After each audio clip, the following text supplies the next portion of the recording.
Pemirsa, kita masih bersama Indonesia Lawyers Club dalam diskusi RUU HIP, benarkah melumpuhkan Pancasila? Sekarang giliran pakar hukum tata negara Irman Putra Sidin. Terima kasih Pak Karni. Assalamualaikum warahmatullahi wabarakatuh dan selamat malam buat semua. Saya kira saya juga setuju dengan Habib Abu Bakar bahwa barometer kebutuhan konstitusional Republik ini itu saya tunggu tiap minggunya itu di acara ILC, topiknya itu apa. Jadi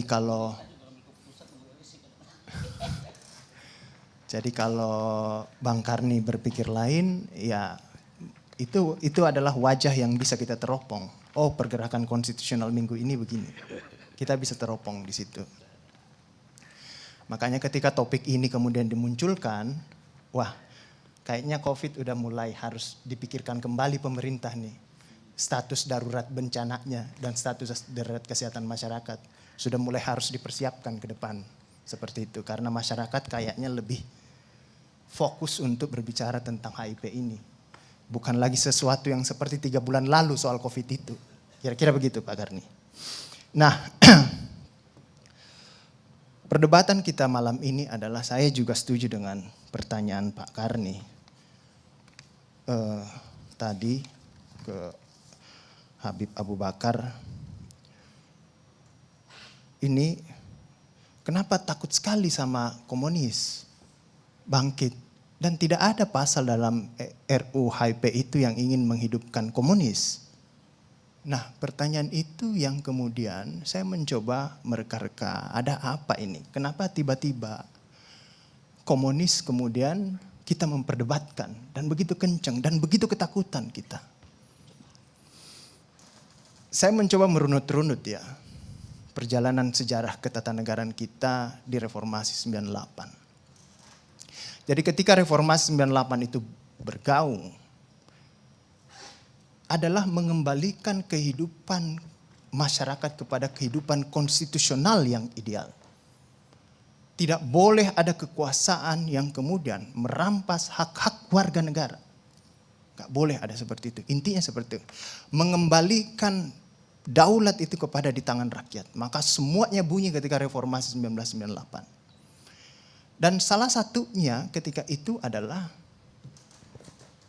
masuknya gelombang hak asasi manusia masuk dalam perubahan konstitusi yang kemudian diresponslah orang-orang yang pernah tertindas di masa Orde Baru karena dianggap terlibat baik langsung atau tidak langsung dengan organisasi terlarang ketika itu. Masih ingat KTP yang ada kodenya itu Pak Karni kan? Itu udah mati ya, haknya orang itu di situ kalau sudah, padahal mungkin dia hanya pernah diundang mungkin di situ, atau mungkin tidak pernah sama sekali, tiba-tiba dia kehilangan hak-haknya selama puluhan tahun. Maka kemudian Reformasi 1998 kita ingin udah lupakan semua itu, ya kita lupakan semua itu. Tidak bisa luka-luka lama ini kemudian kita pelihara terus untuk berbangsa dan bernegara, nggak bisa di situ. Maka kemudian teman-teman yang pernah di stigma organisasi terlarang ini menggugat di Mahkamah Konstitusi. Pak. Dia menggugat di Mahkamah Konstitusi tahun 2003. Karena perubahan Undang-Undang Dasar menghadirkan Mahkamah Konstitusi ketika itu untuk mengawal konstitusi. Maka ini adalah ruang.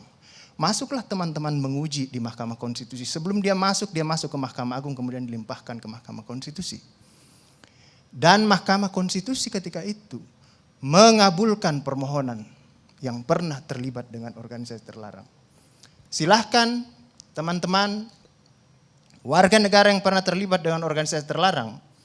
Karena ketika itu pasal yang digugat adalah larangan bagi warga negara yang pernah terlibat organisasi terlarang, langsung atau tidak langsung, untuk menjadi calon legislatif. Pasal 60G. Saya ingat sekali. Dan ketika putusan itu, inilah putusan yang sangat penting dalam sejarah konstitusi kita. Dan baru pertama dikeluarkan putusan itu. keluar putusan ini, riak-riak tidak banyak ketika itu. Tidak banyak riak-riak ketika itu yang seperti sekarang ini. Bahwa kemudian ini akan kebangkitan PKI, ini akan kebangkitan. Coba Ustadz Abu Bakar coba buka filenya di tahun 2004. Ustadz Abu Bakar ngomong apa di situ ketika keluar putusan itu, putusan MK itu. Boleh warga negara yang pernah diduga terlibat atau terlibat KTP-nya untuk menjadi calon legislatif. Saya pun ketika itu mengatakan bahwa ini hanya bukan calon legislatif, bisa juga menjadi calon kepala daerah nih. Inilah. Karena negara konstitusi tidak boleh orang didiskriminasi. Tidak ada, riak-riak tidak banyak ketika itu. Tidak banyak. Kenapa bacaan saya riak-riak tidak banyak ketika itu?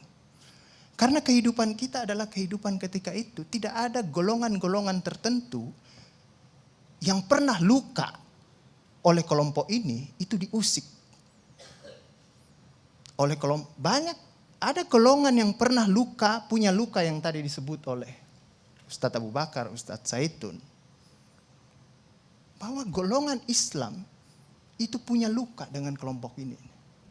Situ. Berapa ulama dibantai, kan gitu kan? Ya. Tapi kalau itu alasannya Ustadz, bukan hanya PKI pernah membantai Indonesia. Belanda juga pernah membantai Indonesia. Westerling itu di rumah saya di Sulawesi Selatan sana, korban 40.000 jiwa. Tapi apakah kemudian luka itu kita pelihara sehingga kita tidak mau jalan-jalan ke Belanda sana? Tidak juga Ustadz. Gitu. Kurang apa kerja kejamnya lagi Jepang dengan rumus. Bukan hanya mengganti ideologi, negara ini mau diambil alih semua. Tapi kemudian kita tidak ada masalah. Mungkin kita sebagai Islam karena Islam kita ini rahmatan lil alamin. Mungkin karena kita ini bangsa Indonesia bukan bangsa yang pendendam. Atau bisa jadi mungkin ketika kita diperhadapkan dengan persoalan ini, kita tidak merasa diperlakukan tidak adil dalam peradaban global. Sehingga bangsa-bangsa yang pernah menindas kita, itu kita tidak ada masalah lah. Kita bisa bersahabat berpegangan tangan lagi. Sampai saya hitung, sampai 2014, coba Pak Karni buka file-filenya. ILC itu, 2016 ke bawah, pernah tidak ada perdebatan-perdebatan yang Pak Karni angkat, perdebatan ketegangan-ketegangan antara kelompok Islam dan kelompok-kelompok nasionalis. Bisa dibuka di situ. Tapi setelah itu, banyak sekali filenya. Saya hitung. Jadi apa yang kita bicarakan malam ini adalah bagian dari pasal yang sering dibicarakan oleh ILC sejak 5 tahun terakhir ini. Ketegangan-ketegangan antara kelompok Islam dan kelompok nasionalis. Istilah ini ada dalam sejarah konstitusi tadi disebutkan oleh Pak Fadlison. Dalam Piagam Jakarta. Dan ketegangan itu terjadi. Tadi disebutkan Ustadz Zaitun. Ada luka yang golongan Islam sebenarnya udah kering ini barang. Kering ini barang. Tapi kita luka ini sama-sama. Tadinya saya berpikir golongan Islam ini pecah-pecah juga. Tapi baru di isu ini ternyata saya mengambil kesimpulan semua golongan Islam itu bersatu ketika dia berbicara dengan luka lamanya di situ. Tidak ada lagi perbedaan. Jadi saya mulai membagi kelompok Islam ini. Ada kelompok Islam yang nyata-nyata dia menentang mengoposisi pemerintah. Ada yang kelompok Islam yang tidak nyata-nyata menentang, tapi juga akan siap menjadi oposisi. Ada juga kelompok Islam yang seolah-olah tidur bersama pemerintah, tapi sambil membisikkan ke telinganya pemerintah. Kalau kamu mencederai Islam, saya jewer kupingmu di situ. Ada juga begitu.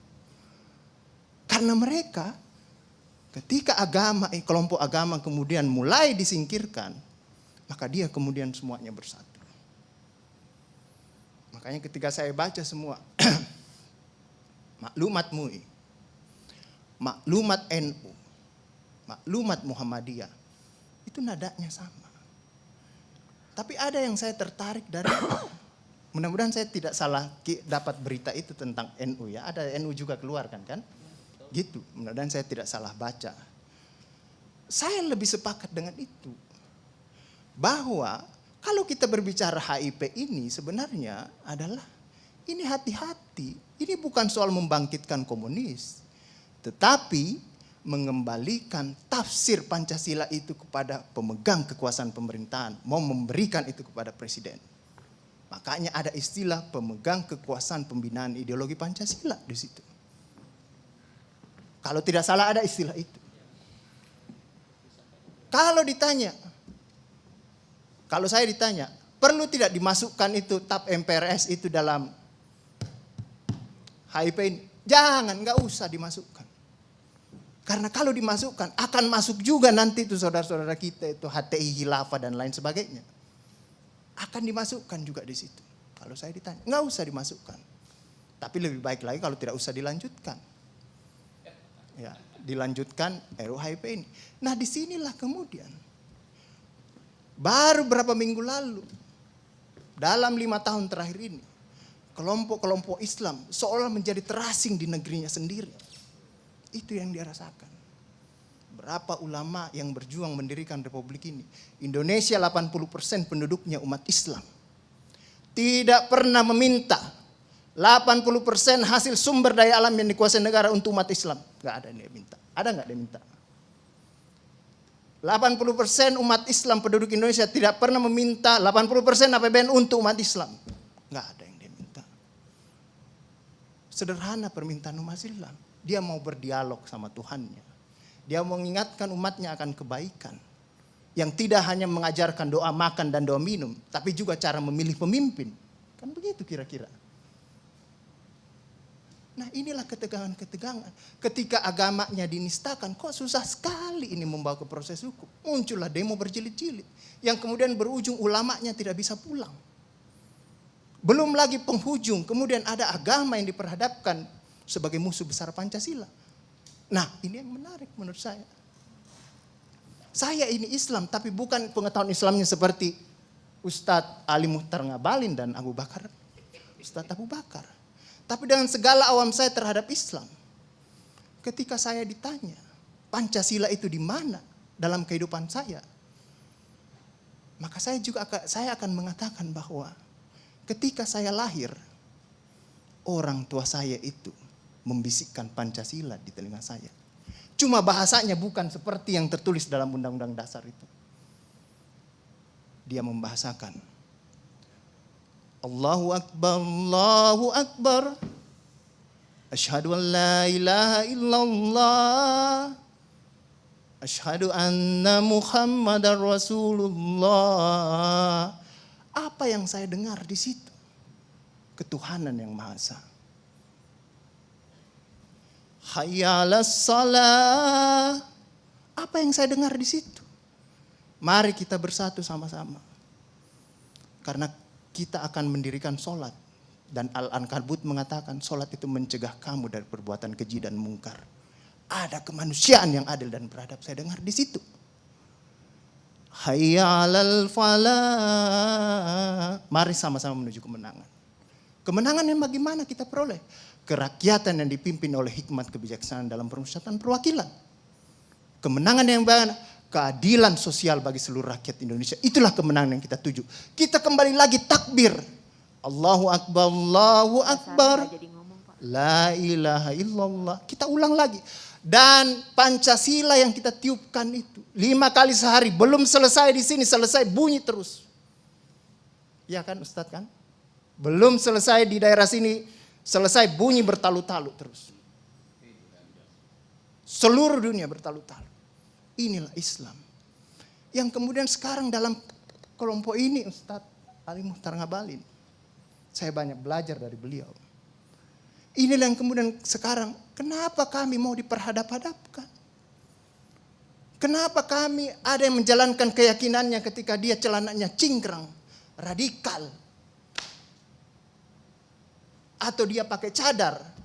Dulu diperhadap-hadapkan. Saya Indonesia, saya Pancasila. Ada dulu itu, banyak sekali seperti itu. Kenapa kami seperti ini?